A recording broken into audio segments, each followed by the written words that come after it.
క్రీస్తునందు ప్రియులైన సహోదరి సహోదరులకు ప్రభువైన యేసుక్రీస్తు వారి దివ్యనామమున శుభాలు. మనము యేసు ప్రభువుల వారు కొండ మీద చేసిన అద్భుతమైన ప్రసంగము, ధన్యతల ప్రసంగము 4వ భాగాన్ని ధ్యానిస్తూ ఉన్నాము.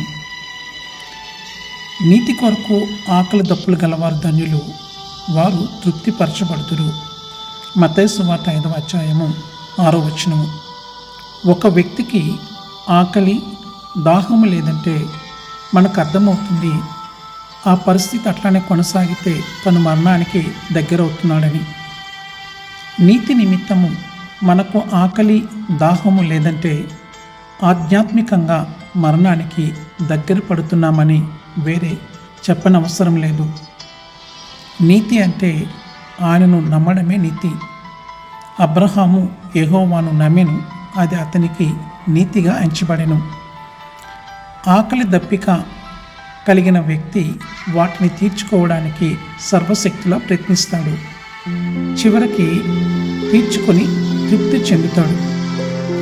ఆధ్యాత్మిక ఆకలి దప్పిక కలిగిన వ్యక్తి విషయంలో కూడా అదే జరుగుతుంది. కానీ ఆయన్ని చూడాలని కానీ, ఆయన్ను చేరాలని కానీ, ఆయన కోసము జీవించాలని కానీ అట్లాంటి ఆధ్యాత్మిక ఆకలి దప్పులు మన జీవితాల్లో లేకుండా పోతున్నాయి.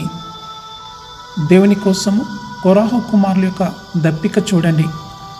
దుప్పి నీటి వాగుల కొరకు ఆశపడినట్లు, దేవా నీ కొరకు నా ప్రాణము ఆశపడుచున్నది, నా ప్రాణము దేవుని కొరకు తృష్ణగొనుచున్నది, జీవము గల దేవుని కొరకు తృష్ణగొనుచున్నది. కీర్తన 42వ అధ్యాయము 1-2 వచనాలు. ఎండ మావులే నీటి మడుగులుగా భ్రమించి ఆశతో అంతులేని వేగముతో సాగిపోతున్న దుప్పికి ఎంత దూరం ప్రయాణించినా దాని ఆశలు అడియాసలే. కానీ నీటి మడుగును చేరే వరకు, దాని దప్పిక తీరే వరకు దాని ఆశ చావదు, తన పయనము ఆగదు. మన ఆశలన్నీ లోకము చుట్టూనే తిరుగుతాయి. వాటిని సంతృప్తిపరచడానికి ప్రయాసపడుతున్నాము. నీతిని గురించి ఆశ కానీ ఆలోచన కానీ లేకుండా పోతుంది.